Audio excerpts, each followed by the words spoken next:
quero comentar hoje aqui duas situações bastante vexatórias para o Brasil, mais uma vez, né? Que o Bolsonaro é uma vergonha internacional, a gente já sabe, isso já aconteceu em outras circunstâncias, a gente já viu momentos que a imprensa internacional cobriu o Brasil com horror, estupefatos, sem compreender o que se passava, mas essa semana a gente viu isso de novo.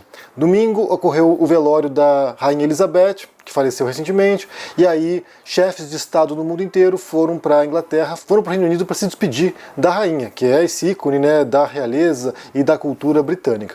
E o Bolsonaro foi para lá também, e foi acompanhado pela primeira-dama, a Michelle Bolsonaro, e além disso foi acompanhado pelo Silas Malafaia, o pastor evangélico neopentecostal que estava junto com o Bolsonaro lá. E além disso a gente viu outras cenas que foram igualmente deprimentes, que a gente vai falar nesse vídeo aqui. E hoje, né, agora há pouco, o Bolsonaro esteve na ONU, discursando na Assembleia Geral da ONU, e mais uma vez a gente vê, sabe, Bolsonaro transformando a ONU num palanque eleitoral.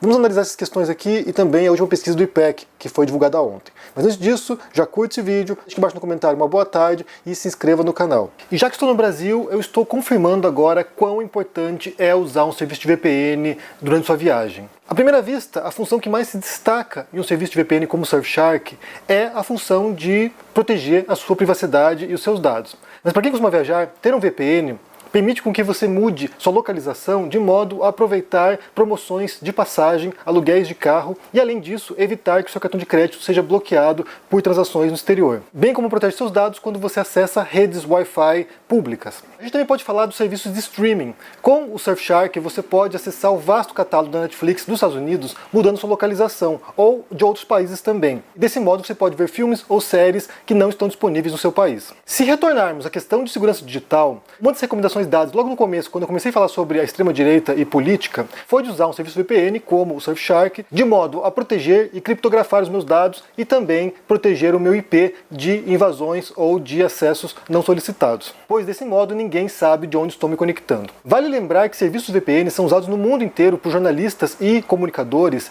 principalmente em países autoritários ou com regimes repressivos, para que eles possam burlar muitas vezes a censura estatal. A grande vantagem é que com uma única assinatura do VPN Surfshark, você tem acesso ilimitado em inúmeros dispositivos, seja celular, Smart TVs, computadores ou outros dispositivos. Você baixar o VPN Surfshark com esse cupom de desconto abaixo aqui na descrição, você terá um desconto de 83% na sua assinatura, além de 3 meses adicionais gratuitos. Essa é uma promoção exclusiva. Se você por acaso não curtiu o serviço, o que eu acho muito difícil porque é um serviço muito completo e vai te proteger, você pode solicitar a devolução completa do seu dinheiro. Lembre-se de utilizar o código promocional abaixo. Basta clicar no link na descrição aqui e começar a surfar com o VPN Surfshark. Então falemos sobre a passagem do Bolsonaro por Londres, que foi vexatória, como eu falei, Silas Malafaia estava junto e ninguém entendeu. Ninguém entendeu, na verdade, por que o Malafaia estava junto com o Bolsonaro. Nem sequer o Malafaia. Eu vou pôr aqui um trechinho do vídeo quando indagado, né, o que ele fazia na comitiva oficial do Brasil no Reino Unido, o que o Malafaia respondeu. Ninguém fala nada, ninguém critica, pô. É imbrochável, é o mote do porque o cara brincou junto da mulher dele. Então são coisas assim loucas que a gente fica dizendo, eu estou em que país? Não é você, eu respeito você está me fazendo perguntas aqui, eu estou falando da imprensa, não é você. Estou falando como todo, eu estou aproveitando você que é um representante dela.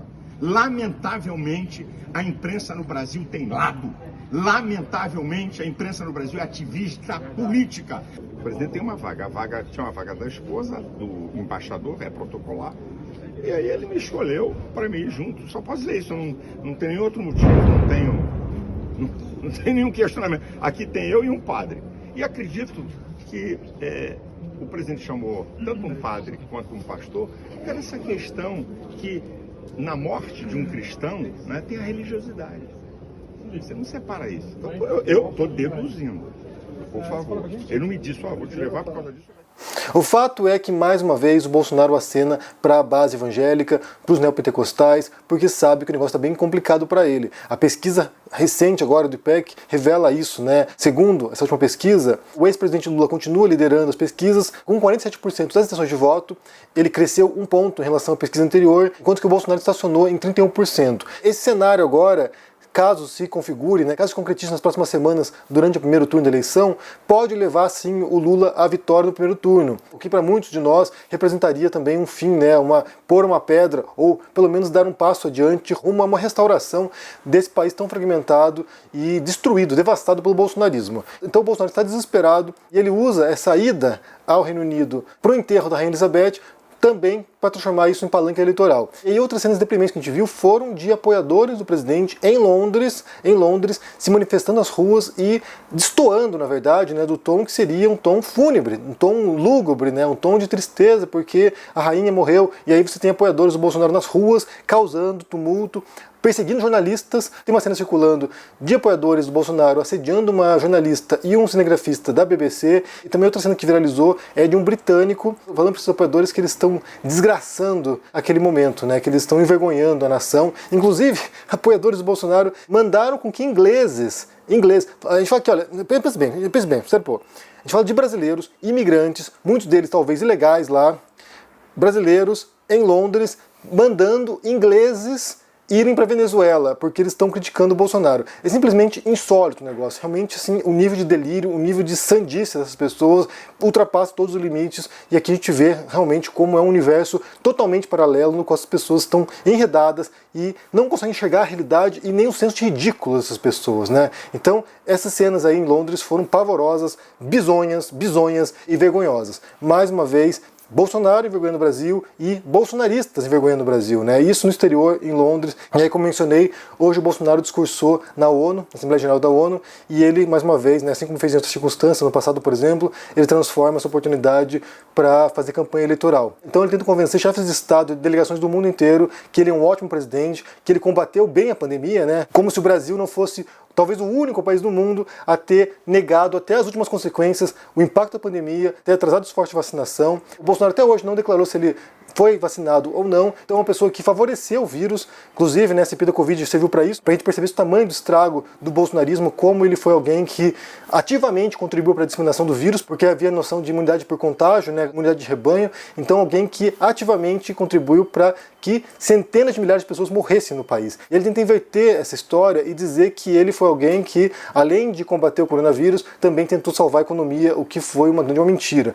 O auxílio emergencial, basta recordar, foi uma medida do Congresso brasileiro que impôs um valor, depois o governo Bolsonaro aumentou para dar a impressão que eles eram bons samaritanos que estavam fazendo esse auxílio, né, para as pessoas, ajudando as pessoas no Brasil.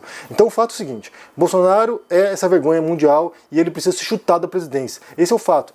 Poucos dias das eleições, a gente está aqui falando de algumas semanas do primeiro turno das eleições e é preciso que as pessoas se mobilizem para retirar esse cara do poder o mais rápido possível. Realmente assim a gente vai poder restaurar um pouco de sanidade para o debate público e para a política brasileira que está totalmente corroída. Então as instituições estão abaladas, a fé das pessoas na política está abalada e é importante que a gente comece agora a tomar providências como eleitores para remover essa monstruosidade do poder. Então, quer saber o que vocês pensam sobre essas duas circunstâncias, né? Enterro da rainha, bolsonaristas atacando jornalistas, mandando ingleses irem para Venezuela. Sério, imigrantes brasileiros em Londres mandando ingleses irem embora do seu próprio país. Assim, é ridículo, é absurdo. E também o modo como o Bolsonaro desrespeita a memória da rainha, né? Nesse caso, desrespeita o país, né? O Reino Unido, que o recebeu como representante do Brasil, desrespeita ao fazer campanha eleitoral lá no Reino Unido e depois reproduz isso na Assembleia Geral da ONU quando ele discursa lá e mente que ele foi, sabe, um chefe de Estado que combateu a pandemia. Sério, cara, sério. Não há nenhum referencial na pandemia tão catastrófico quanto foi o Brasil. De fato, o governo Bolsonaro foi genocida ou crimes contra a humanidade, que foi a conclusão da CPI da Covid. Então me diga o que vocês pensam aqui embaixo nesse comentário e também quero agradecer a todos vocês que estiveram ontem na Avenida Paulista, lá na Livraria Cultura, para o lançamento do meu livro. Foi muito legal o evento, houve um bate-papo antes e estava lotada a livraria. Foi muito legal mesmo ver vocês pessoalmente, conversar com vocês, poder, sabe, trocar ideias com vocês. A gente encontrou um grupo muito legal lá, o Pirula estava lá, o Carlito do canal Historiador estava lá também, o Niso Neto estava lá, a Tatiana Impressa estava lá, foi bem legal encontrar o pessoal, Daniel Gontijo, teve uma galera muito show de bola e foi muito legal encontrar as pessoas. E também no domingo passado ocorreu uma oficina de escrita aqui em São Paulo e foi muito produtiva. Tive a oportunidade de conhecer seguidores, mas que também são talentosíssimos e tivemos ótimos resultados. Eu espero que essas pessoas se empolguem e consigam escrever seus livros e quem sabe daqui a alguns meses me escrevam aqui dizendo: olha só, Henry, Isso aqui surgiu lá, a ideia na sua oficina de escrita, e agora tem um romance pronto. E só lembrando que, em breve, no Rio de Janeiro, no dia 8 de outubro, às 3h30 da tarde, estarei no Rio de Janeiro, na Livraria Leitura, do Centro, lançando meu livro. Também haverá um bate-papo antes, depois vou autografar os livros, e também haverá uma oficina de escrita no Rio de Janeiro. Eu vou dar a data certinha para vocês mais adiante, quando tiver já tudo confirmado, e quem quiser participar, vou pôr o link, vou divulgar, então fiquem atentos. E estou pensando, se der certo, já confirmo com vocês quando surgir alguma novidade, talvez em fazer lançamentos no Nordeste. Eu vou divulgar mais adiante, mas estamos negociando aqui com a editora e quem sabe a gente possa conseguir aí algumas datas para o Nordeste mais adiante. Mas fiquem espertos, me digam o que vocês pensam aqui embaixo no comentário, deixa o joinha, se inscreva no canal, isso é muito importante. Me acompanhe no Instagram, estou publicando as fotos dos lançamentos lá, então acompanhe, tá bem legal e a gente se vê por aí. Um abração e até mais. Tchau!